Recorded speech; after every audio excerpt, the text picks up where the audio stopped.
Queria que você acompanhasse esse culto até o final, porque Deus tem uma palavra para o seu coração que pode transformar a sua vida.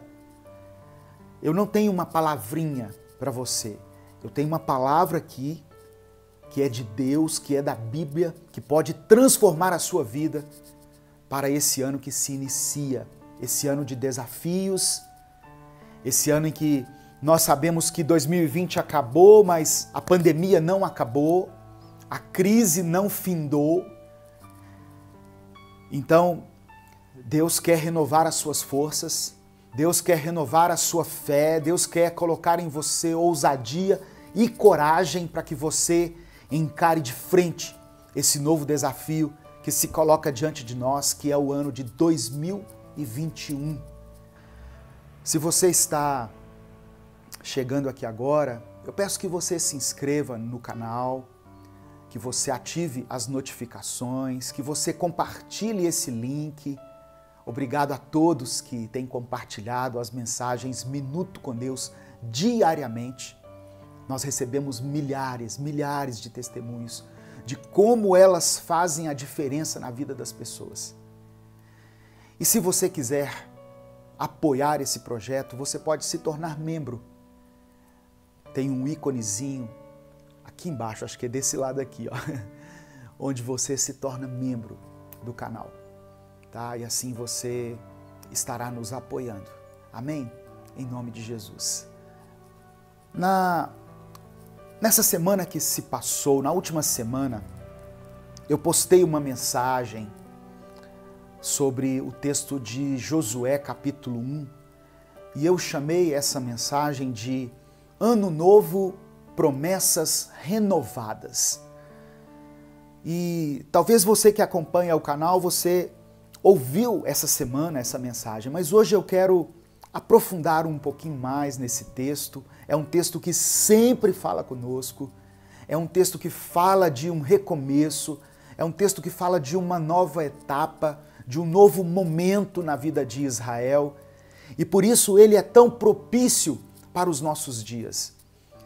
Se eu tivesse feito um culto no dia 31, eu não pude fazer, porque eu estava trabalhando, na verdade, mas se eu tivesse feito um culto, certamente essa seria a palavra que eu iria usar. Aleluia.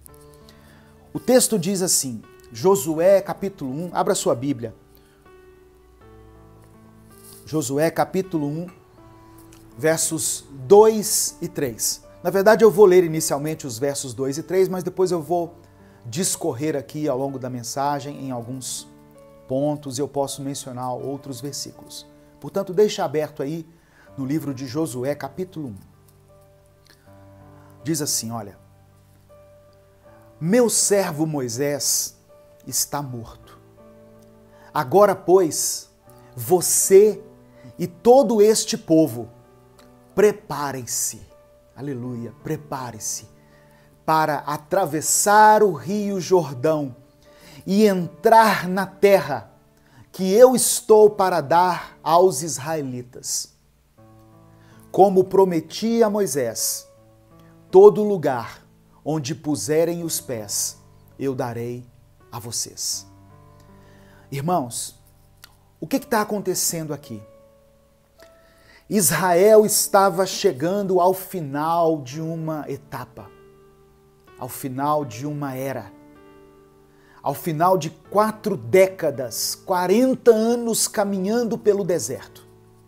E naquele momento, eles estavam prestes a entrar na terra prometida. Lembra que lá em Gênesis capítulo 12, Deus chamou Abraão e disse assim, sai da tua terra, sai da casa dos seus pais, da tua parentela e vá para uma terra que eu vou te mostrar. Essa terra era Canaã, que era a terra que agora Israel estava para entrar e possuir. Só que havia um fator aqui que nós precisamos considerar. O texto começa dizendo assim, meu servo Moisés está morto. Isso não pode passar despercebido por nós, quando nós analisamos esse texto. Se você não se lembra, Moisés foi aquele que conduziu o povo no momento em que eles saíram do Egito. Moisés foi aquele que Deus falou com ele lá no deserto, no meio da sarça, dizendo: eu ouvi o clamor do meu povo e vim para libertá-los.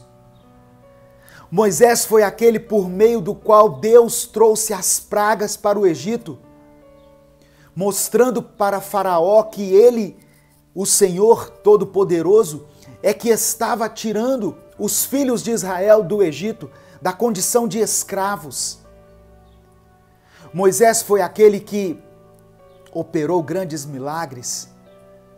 Um dos mais marcantes foi quando ele chegou diante do mar. E Deus disse a ele: diga ao povo que marche, porque oras a mim, Moisés, diga ao povo que marche.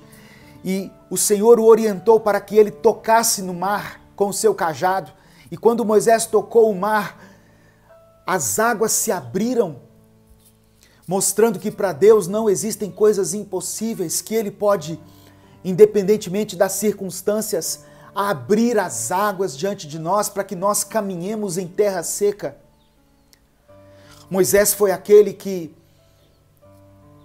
clamou a Deus quando o povo estava com sede no deserto, e Deus pediu a ele que ferisse a rocha, e Moisés feriu a rocha e ali brotou água.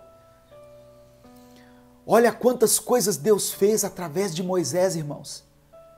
O poder é de Deus, o milagre vem de Deus, mas Deus usou este homem, um líder, para conduzir esse povo.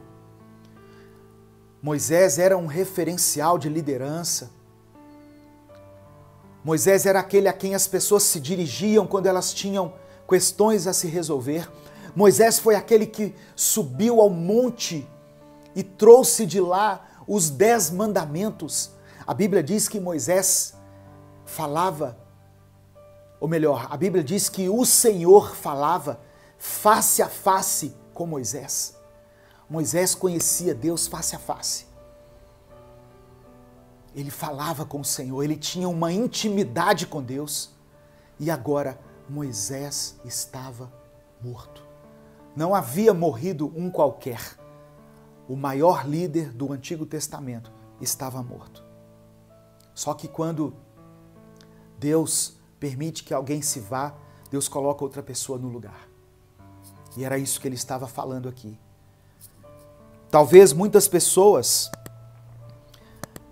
associassem o mover de Deus a Moisés.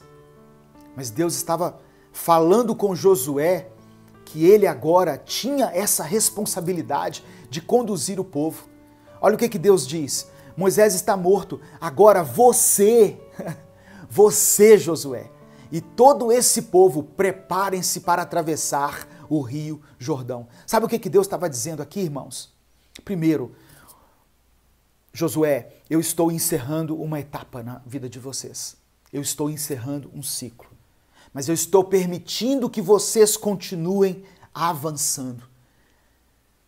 Embora vocês não tenham mais a referência de liderança de Moisés, mas isso para mim, o Senhor, não importa, porque eu estabeleço um novo tempo na vida de vocês. O ano começou, mas as promessas de Deus também foram renovadas. Israel estava diante de um novo tempo, uma nova era, uma nova etapa. E Deus estava dizendo assim: aquilo que eu prometi a Abraão, a Isaque e a Jacó, e aquilo que eu comecei a fazer por meio do meu servo Moisés, eu continuo fazendo a você, Josué, e a todo esse povo. Porque o poder de Deus não está limitado à ação de homens. Isso serve para você que às vezes vai no culto por causa de uma determinada pessoa. Não, eu vou lá no culto porque o pregador tal vai estar lá.